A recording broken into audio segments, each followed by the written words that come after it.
¿por qué el 100% de los titulares dicen que Perú acaba de terminar con México?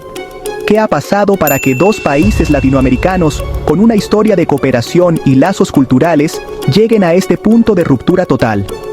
Hoy vamos a sumergirnos en una de las crisis diplomáticas más intensas de los últimos años en América Latina. Una historia que involucra política, justicia, asilo y sobre todo, mucho drama internacional.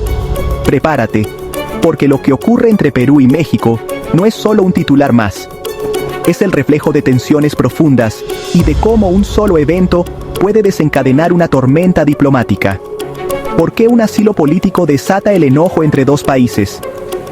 El asilo político, aunque es un derecho internacionalmente reconocido, puede convertirse en una chispa que enciende conflictos cuando se mezcla con intereses nacionales, acusaciones de injerencia y procesos judiciales delicados.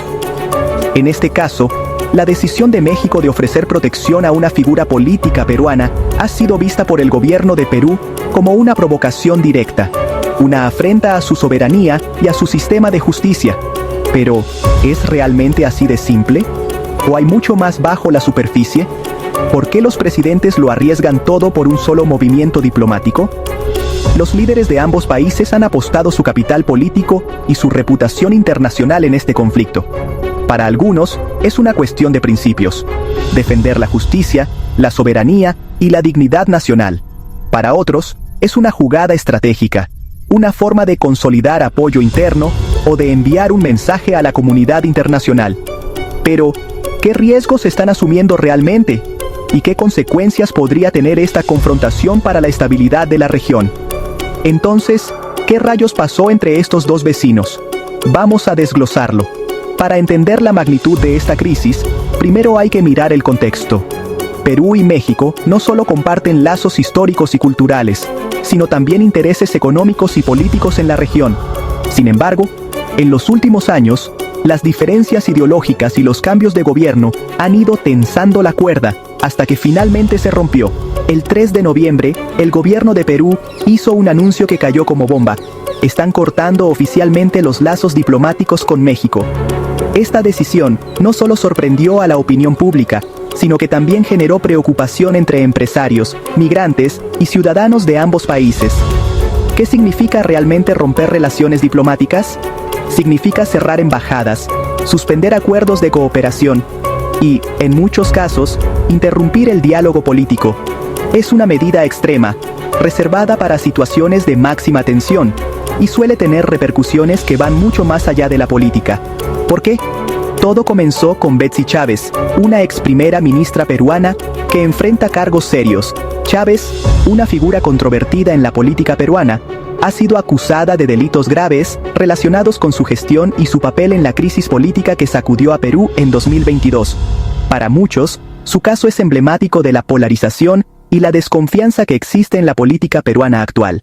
Pero para otros, es también un símbolo de cómo la justicia puede ser utilizada como arma política. Ella se refugió dentro de la embajada mexicana en Lima, y México, manteniéndose fiel a su tradición de ofrecer asilo, estaba listo para ayudarla. El asilo político es una práctica con profundas raíces en la historia latinoamericana, y México ha sido históricamente un país que abre sus puertas a perseguidos políticos de toda la región.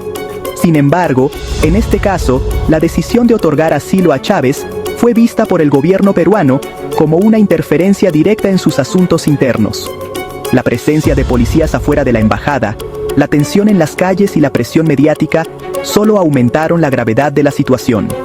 Pero los líderes de Perú vieron esto como algo más que solo buena voluntad. Lo llamaron un acto hostil y acusaron a México de meterse en su sistema de justicia. Para el gobierno peruano, permitir que una persona acusada de delitos graves escape de la justicia bajo el pretexto del asilo es inaceptable. Acusaron a México de violar las normas diplomáticas y de proteger a una persona que, según ellos, debe responder ante la ley peruana. Las declaraciones en el Congreso y las ruedas de prensa se volvieron cada vez más duras, y la opinión pública se polarizó aún más. La tensión se ha estado acumulando desde 2022, cuando el entonces presidente de México, AMLO, defendió al expresidente de Perú, Castillo, después de que fue destituido y acusado de rebelión. La relación entre ambos países ya venía deteriorándose desde ese momento. AMLO criticó abiertamente la destitución de Castillo, calificándola de injusta y antidemocrática, mientras que el gobierno peruano consideró estas declaraciones como una injerencia inaceptable en sus asuntos internos. Las protestas en Perú, la crisis política y la polarización social solo sirvieron para aumentar la desconfianza entre ambos gobiernos. Las cosas se pusieron tan calientes que ambos países retiraron a sus embajadores el año pasado. Este gesto, aunque simbólico, es una señal clara de que la relación bilateral estaba en su punto más bajo.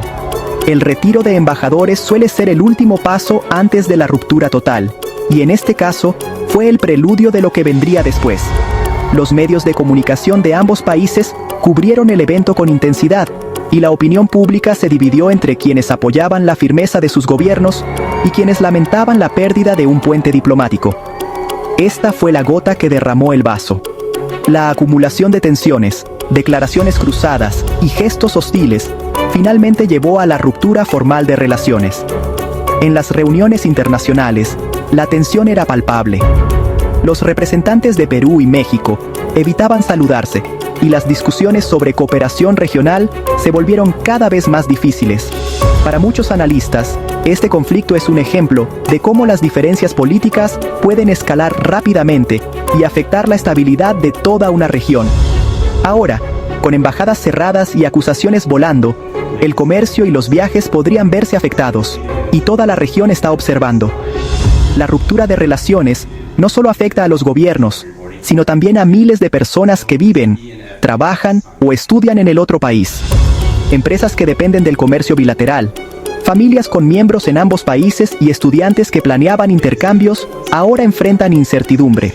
Además, otros países de la región observan con preocupación, temiendo que este conflicto pueda sentar un precedente peligroso para la diplomacia latinoamericana. Los expertos advierten que, si la situación no se resuelve pronto, podríamos ver un efecto dominó en la región, con otros países tomando partido o enfrentando presiones similares. La integración regional, ya de por sí frágil, podría verse aún más debilitada. Y mientras tanto, la ciudadanía se pregunta, ¿vale la pena este enfrentamiento? ¿O hay formas de resolver las diferencias sin llegar a estos extremos? ¿Esto está justificado o es solo teatro político? Algunos analistas sostienen que ambos gobiernos están utilizando el conflicto para distraer la atención de problemas internos, como la crisis económica, la inseguridad o la falta de legitimidad. Otros creen que se trata de una defensa legítima de la soberanía y la justicia. Lo cierto es que, en medio de la confusión, la verdad suele ser más compleja de lo que parece. Los debates en televisión, los análisis de expertos y las discusiones en el Congreso reflejan la profundidad de la crisis y la dificultad de encontrar una salida. Además, no podemos olvidar el papel de la opinión pública y de las redes sociales que han amplificado cada declaración, cada gesto y cada rumor. En un mundo hiperconectado, las crisis diplomáticas ya no se resuelven solo en despachos oficiales, sino también en la arena digital, donde la presión social puede influir en las decisiones de los gobiernos. Deja tus pensamientos en los comentarios, suscríbete y mantente atento mientras esta historia se desarrolla. Porque lo que está ocurriendo entre Perú y México es mucho más que una simple disputa diplomática. Es un reflejo de los desafíos, las pasiones y las contradicciones de América Latina en el siglo XXI. ¿Será posible reconstruir los puentes rotos? ¿O estamos ante el inicio de una nueva era de confrontaciones en la región? Solo el tiempo lo dirá. Pero una cosa es segura. El mundo está mirando. Y cada uno de nosotros tiene un papel en esta historia.